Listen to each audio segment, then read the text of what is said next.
분명히 여기에 씨앗이 있다. 반드시 씨앗이 있어. 그거.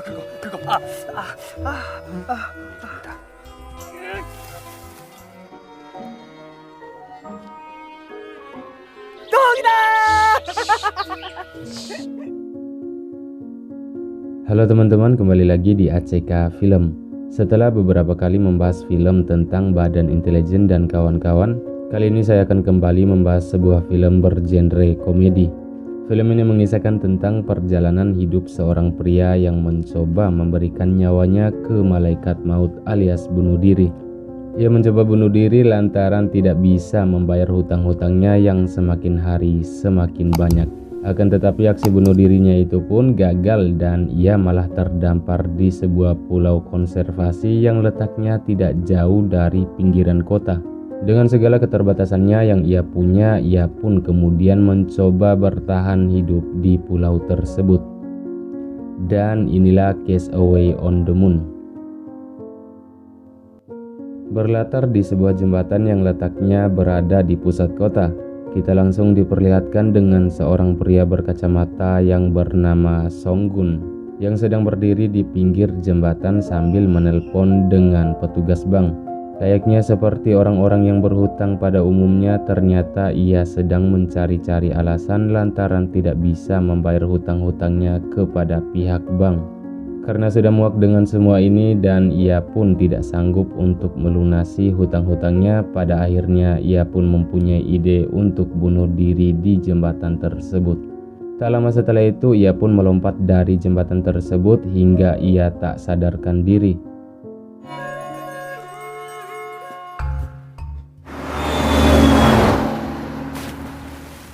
Singkat cerita, ketika ia terbangun, bukannya men-COD-kan nyawanya ke malaikat maut, ia malah terdampar di pulau yang letaknya tidak jauh dari pinggiran kota. Di sini ia merasa kesal sendiri karena bukannya mati, akan tetapi ia malah terdampar di sebuah pulau tak berpenghuni.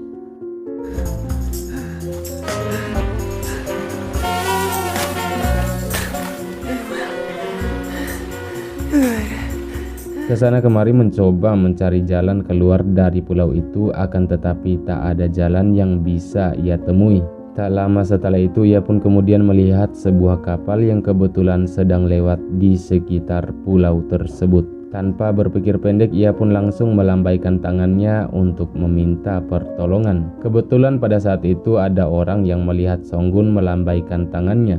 Sialnya, bukan malah menolong Songgun, orang itu pun malah melambaikan tangannya kepada Songgun, mengira bahwa Songgun sedang menyapa mereka.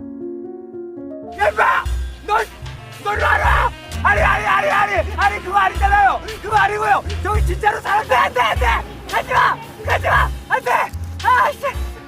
Tak mengenal putus asa, ia pun kemudian mencoba menghubungi pacarnya, akan tetapi si pacarnya ini malah mengabaikannya dan malah tidak peduli dengan Songgun. Ia pun mencoba menggunakan cara lain dengan cara berenang, akan tetapi sialnya lagi ia tidak bisa berenang.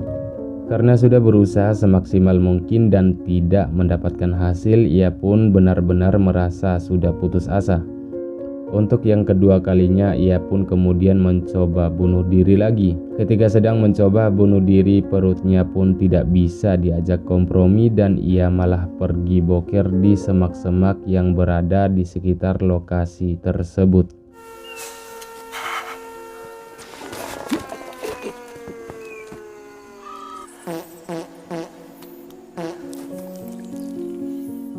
Karena sudah beberapa kali gagal bunuh diri, ia pun mencoba menikmati sisa hidupnya di pulau tersebut. Di luar dugaan, ternyata ia merasa lebih nyaman di pulau itu karena tidak harus memikirkan utang-utangnya yang banyak tadi. Keesokan harinya, Songgun mulai menelusuri pulau itu sambil mencari barang-barang bekas yang mungkin bisa ia gunakan untuk bertahan hidup di pulau tersebut. Sampai ia tak sengaja menemukan sebuah perahu bebek bekas yang kemudian ia gunakan untuk dijadikan tempat tidur. Singkat cerita, karena ia harus bertahan hidup di pulau itu, ia pun mulai memakan jamur, main slot, menangkap ikan, dan menjebak burung-burung yang berkeliaran di pulau itu. Akan tetapi karena tidak mempunyai keahlian di dalam bidang tersebut seperti menangkap ikan dan menjebak burung-burung, akhirnya di hari itu ia pun kembali memakan jamur lagi. 야, 새! 조용히 안 해! 이런 개새! 나내 주사위 먹는다. Di sisi lain kita diperlihatkan dengan seorang wanita yang tinggal di kontrakan yang tidak jauh dari tepi laut. Wanita ini bernama Jung Yeon. Perempuan ini bisa dibilang sebagai manusia introvert. Saking introvertnya, ia tidak pernah keluar dari kamar selama 3 tahun lamanya. Usut punya usut, ternyata si Jung Yeon ini adalah anak orang kaya. Waktunya ia habiskan di dalam kamar dan memainkan komputer miliknya serta belanja di marketplace. Sampai-sampai kamarnya dipenuhi dengan barang-barang belanjaannya. Walaupun di kamar terus, si Jung Yeon ini masih tetap bisa berolahraga dan menjaga berat badannya walau tidak harus berolahraga di luar rumah. Ketika sedang asik memainkan kameranya, ia pun tak sengaja melihat tulisan help yang ada di pulau itu. Ia juga melihat ada seseorang yang bikin si Jung Yeon ini jadi kaget sekaligus penasaran dengan apa yang barusan ia lihat. Karena bisa dibilang ia menyukai hal-hal yang membuatnya merasa penasaran. Singkat cerita, ia pun terus memperhatikan gerak-gerik Songgun yang sedang berada di pulau tak berpenghuni tersebut. Scene kembali lagi kepada Songgun. Di pulau itu tiba-tiba ia menemukan bungkusan Indomie soto, yang ternyata di dalam bungkusan Indomie itu terdapat sisa bumbu yang belum digunakan. Karena sedang kelaparan, ia kemudian membayangkan betapa nikmatnya makan Indomie apalagi ditambah telur rebus setengah matang. Karena memiliki bumbu Indomie, ia kemudian bertekad untuk mencoba menanam dan berkebun agar dari hasil tanamannya itu bisa ia gunakan untuk membuat bahan baku membuat mie. Di sisi lain ternyata si Jung Yeon selalu memperhatikan dan memotret setiap momen yang dilakukan oleh Songgun. Karena terlalu sering memperhatikan Songgun, timbullah rasa penasaran. Ia kemudian berniat ingin mengirimkan sebuah pesan kepada Songgun. Dengan tekad untuk menuntaskan rasa penasarannya itu, ia kemudian keluar dari kamar yang momen ini merupakan momen pertama kalinya ia keluar dari kamar selama 3 tahun lamanya. Keesokan harinya ia pun mulai keluar dari kamar karena saking takutnya dilihat oleh orang-orang di sekitar. Ia pun keluar dan berjalan menuju jembatan dengan menggunakan helm. Mana helmnya mahal lagi. Ia kemudian menuju tepi jembatan dan melemparkan pesan yang ingin ia sampaikan kepada Songgun dengan menggunakan kertas yang digulung dan dimasukkan ke dalam sebuah botol.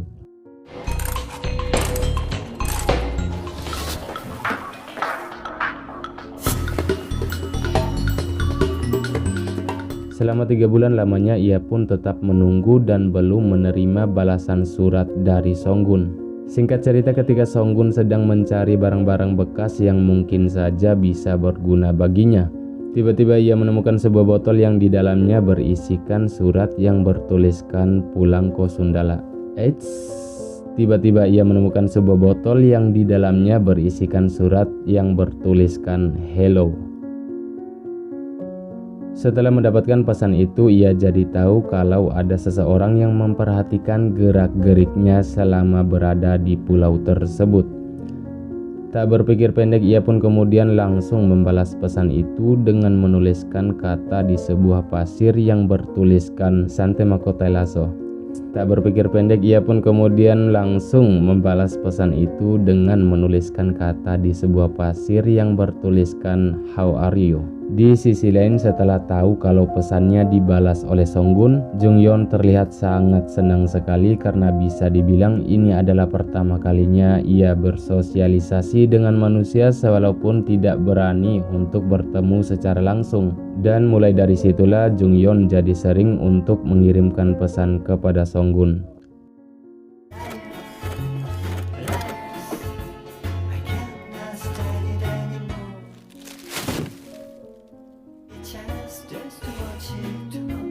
Tak terasa setelah beberapa bulan lamanya, ternyata tanaman yang ada di kebun kecil milik Songgun akhirnya membuahkan hasil. Yang mana itu adalah tanaman jagung yang sangat ia inginkan untuk membuat tepung bahan baku Indomie. Entah dari mana ia mendapatkan benih jagung yang pastinya benih itu tidak berasal dari kotoran burung. Jungyeon yang mengetahui hal tersebut kemudian mengirimkan beberapa mie untuk Songgun yang diantarkan menggunakan jasa kurir. Tak habis fikri, ternyata Songgun menolak kiriman itu dan mengembalikannya kepada kurir. Ia kemudian mengatakan, "Lu punya duit, lu punya kuasa. Bagi gua enggak, kambing." Si kurir pun tak bisa membalas perkataan itu. Ia kemudian beranjak dari tempat tersebut. Dan bodohnya di sini ia tak mau ikut dengan si kurir untuk menyeberang ke kota dan malah tidak mempedulikan hal tersebut. Si kurir pun kembali membawa makanan tersebut di depan kamar Jungyeon. Tak disangka hal itu membuat Jungyeon merasa sangat sedih lantaran Songgun tidak menerima pemberiannya tersebut. Beberapa minggu kemudian akhirnya jagung-jagung serta isi dari kebunnya itu sudah bisa dipanen. Dan ia pun sangat bersemangat untuk membuat tepung Indomie dengan menggunakan alat seadanya. Singkat cerita, akhirnya si Songgun sudah berhasil membuat mie dan mie itu sudah siap untuk dibumbui dengan menggunakan bumbu Indomie yang sudah berbulan-bulan lamanya ia simpan. Pada saat memakan mie, tiba-tiba Songgun meneteskan air mata karena ternyata bumbu cabai yang terdapat di bungkusan bumbu masuk ke matanya. Sorry, ia tak menyangka bahwa apa yang dia rawat dan dia perjuangkan selama ini membuahkan hasil. Ia tak pernah merasa sebangga ini terhadap dirinya sendiri dan itu adalah sebuah proses yang sangat berarti serta begitu penting dalam hidupnya. Karena bisa dibilang si Songgun ini adalah orang yang sangat menghargai sebuah proses. Ia tidak mau menerima hal-hal yang tidak berasal dari hasil kerja kerasnya, apalagi melibatkan orang lain demi mencapai apa yang ia inginkan. Layaknya seperti orang-orang yang masuk kerja menggunakan orang dalam.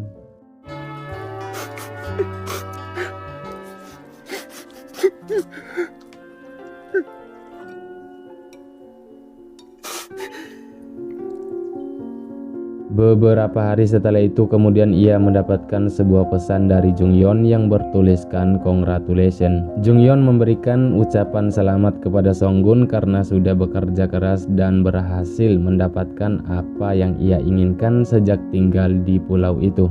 Terlalu sering mendapatkan pesan membuat si Songgun penasaran dengan sosok yang selalu mengirimkannya pesan menggunakan surat. Di sisi lain, karena tahu bahwa Songgun penasaran dengan orang yang mengirimi pesan kepadanya, si Jungyeon ini malah menangis bertekuk lutut di dalam kamarnya. Bukan tanpa alasan, karena ia adalah orang yang introvert. Jadi di sini ia merasa tidak percaya diri. Apalagi ia merasa tidak secantik cewek-cewek Korea konvensional pada umumnya. Ditambah lagi ia memiliki bekas luka di kepala. Makanya tidak heran kalau Jungyeon selalu keluar menggunakan helm walaupun tidak mengendarai motor. Padahal ia adalah anak orang kaya dan bisa-bisanya tidak operasi plastik. Singkat cerita, terjadilah badai yang cukup besar di kota itu, yang mana hal tersebut membuat semua tanaman Songgun di pulau itu rusak dan hancur semua. Begitupun dengan rumah bebeknya yang sudah menjadi kamar kosannya selama ini ikut hanyut terbawa arus sampai ke tengah laut.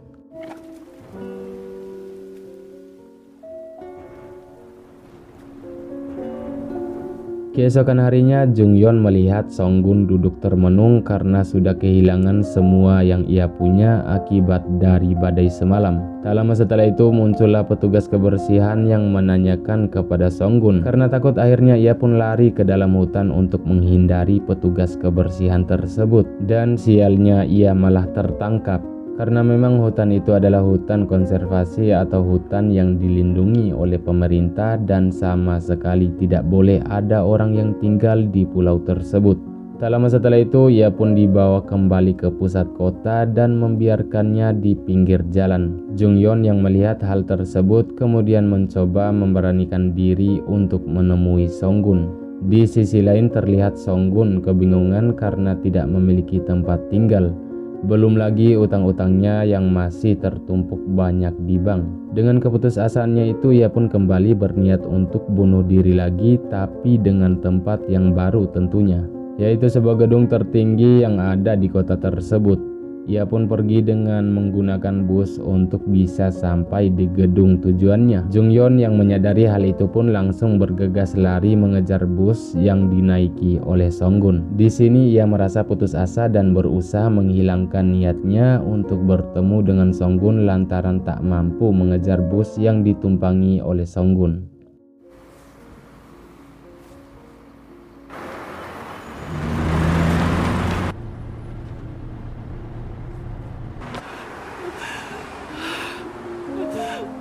Akan tetapi tak lama setelah itu tiba-tiba ada sebuah pemberitahuan untuk seluruh warga kota, yaitu sebuah pengumuman tentang simulasi latihan serangan udara di kota tersebut, yang mana simulasi itu membuat semua orang-orang dan semua kendaraan yang ada di kota tersebut diwajibkan untuk berhenti selama beberapa jam. Mendengar hal tersebut membuat Jungyeon bahagia dan muncul senyuman harapan baru karena masih mempunyai kesempatan untuk bisa bertemu dengan Songgun. Ia pun kembali berlari dan tak disangka ia berhasil sampai di bus yang ditumpangi oleh Songgun.